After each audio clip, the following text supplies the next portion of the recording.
C'est l'heure maintenant de la revue de presse internationale avec Pierrick Laurent. Bonjour Pierrick. Bonjour Hélène. Et la presse africaine analyse toujours largement la guerre en cours au Mali avec de nombreux commentaires après la scission du groupe armé Ansardine.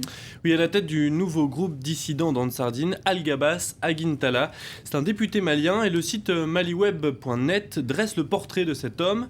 Selon le journaliste, il aurait sillonné le nord du Mali pour recruter pour le compte du MNLA.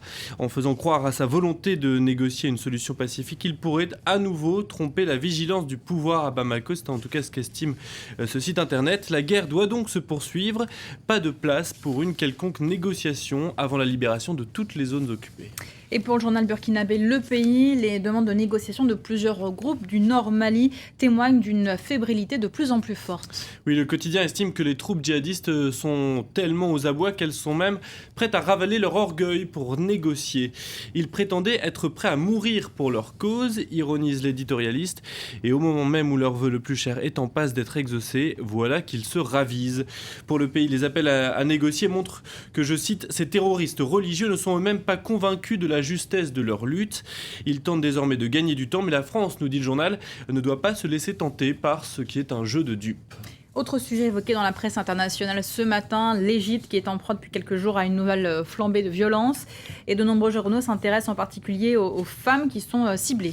Oui, selon le journal britannique The Guardian, plusieurs femmes ont été agressées sexuellement durant les événements de ces derniers jours. Des femmes parfois déshabillées qui subissent des attouchements, notamment place Tahrir.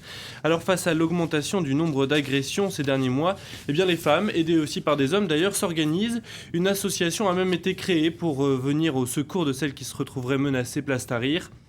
Alors, qui est derrière ces attaques ?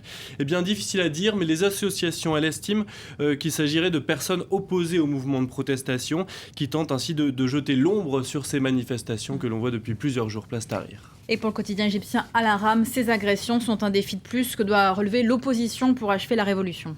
Depuis le début de la révolution, les femmes sont aux avant-postes en Égypte, mais l'armée n'hésite pas à les arrêter lors des manifestations pour leur faire comprendre où est leur place dans la société et les obliger à y retourner. C'est en tout cas l'avis de ce journal. Les hommes et les femmes qui se battent contre les agressions sexuelles doivent donc tenir bon pour ne pas laisser la place à ce qui pourrait donc être une technique d'intimidation parmi d'autres pour empêcher un accomplissement de la révolution égyptienne toujours en cours depuis 2 ans. Et pour le quotidien des Émirats Gulf News, eh bien, il y a désormais urgence à ce que l'Égypte retrouve un certain calme. Oui, le gouvernement égyptien, nous dit Gulf News, doit faire un réel effort pour discuter avec l'opposition et mettre en place un plan concerté de sortie de crise.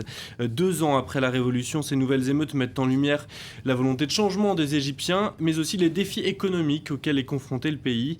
Mohamed Morsi a donc un devoir envers son peuple, celui de travailler sérieusement sur les problèmes quotidiens que rencontrent les Égyptiens et ramener le calme dans le pays. On termine avec toute autre chose et une histoire insolite que vous avez lue dans le Daily Mail. Un professeur de natation qui voit double. Oui, c'est un professeur qui s'est retrouvé avec 5 paires de jumeaux en même temps au début de son cours. Aucune raison particulière, donc ce qui a dû être une surprise pour Gay Greaves, c'est cette responsable de ce cours de natation. Si ce n'est tout de même que le nombre de jumeaux est en constante augmentation dans le monde et notamment à cause du recours à la fécondation in vitro. En France, par exemple, les jumeaux sont 2 fois plus nombreux qu'il y a 20 ans. Voilà ce qui donne ce cliché assez insolite. Et ironie d'histoire, la prof elle-même a un frère jumeau. La boucle est bouclée. Merci beaucoup Pierrick, c'était la revue de presse internationale. Je vous rappelle les principaux titres de l'actualité de ce lundi 28 janvier. Les soldats